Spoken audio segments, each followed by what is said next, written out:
संवत्सर के 10 अधिकारी। आपको जानकर आश्चर्य होगा कि जिस प्रकार हमारे प्रजातंत्र में राजा और मंत्रिमंडल का गठन होता है, उसी प्रकार आकाशीय व्यवस्था में भी हर वर्ष हर 9 संवत्सर में 10 अधिकारियों का चयन किया जाता है। उसके पुष्टि के लिए यजुर्वेद का ये श्लोक, इमं देवा अस्पत्नम सुवध्यम महते क्षत्राय महते ज्येष्ठाय महते जान राजायेन्द्रस्य येन्द्रियाय, अर्थात हे आकाश स्थित देवों, आप इस ग्रह विशेष को अपने राजा के रूप में निर्विरोध स्वीकार कीजिए। इसके प्रभाव या महिमा के कारण ही आप लोगों ने इसे प्रधान शासक नियुक्त किया है।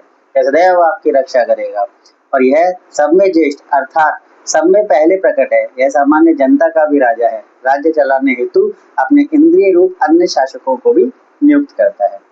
तो इसी प्रकार हम बात करते हैं रौद्र संवत्सर की, जो 19 मार्च 2026 सुबह 6:53 पे शुरू होने वाला है और हम नववर्ष में प्रवेश करने वाले हैं। उसके 10 अधिकारी, राजा का पद गुरु को मिला है, मंत्री का पद मंगल देव को, शस्येस्य गुरु, धान्येश बुध, मेघेश चंद्र, रसेश शनि, नीरशेष गुरु, फलेश चंद्र, धनेश गुरु और चंद्रेश को मिला है दुर्गेश।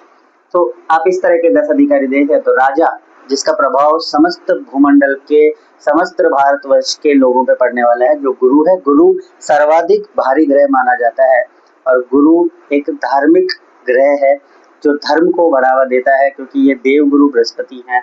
तो गुरु को राजा का पद, सस्येस्य मतलब जितनी भी हमारी पैदावार होनी है खाद्यान्नों की, उसकी उत्पादन क्षमता को गुरु निर्धारित करेंगे। वहीं गुरु नीरशेष मतलब हमारे कुएं, बावड़ी, नलकूपों में कितना जल होना है उसको निर्धारित करेंगे। और वही धनेश के धन की स्थिति प्रजा की कैसे रहने वाली है, गुरु निर्धारित करेंगे। तो आप देखेंगे कि मैक्सिमम एरिया में गुरु को पद मिला है। वहीं अगर हम दुर्गेश की बात करें तो चंद्रमा का जैसा घटता और बढ़ता क्रम होता है, उसी प्रकार दुर्गेश एक तरह से हमारे रक्षा मंत्री है। तो रक्षा मंत्री कभी घटते और कभी बढ़ते क्रम में दिखाई दे रहे हैं। तो हमें ये दिखाई देता है कि इस समय जो सैन्य व्यवस्था होगी और जो हमारी सीमाओं की व्यवस्था होगी, वहाँ उतार चढ़ाव रहने की स्थिति है। तो मूल मुद्दे की बात यह है कि जिस प्रकार गुरु को इतने सारे पद मिले हैं, तो सामान्य जनता के धन धान्य की स्थिति ठीक रहने वाली है। हमारे धन धान्य में वृद्धि और धार्मिक भावनाओं में वृद्धि होने के योग हैं।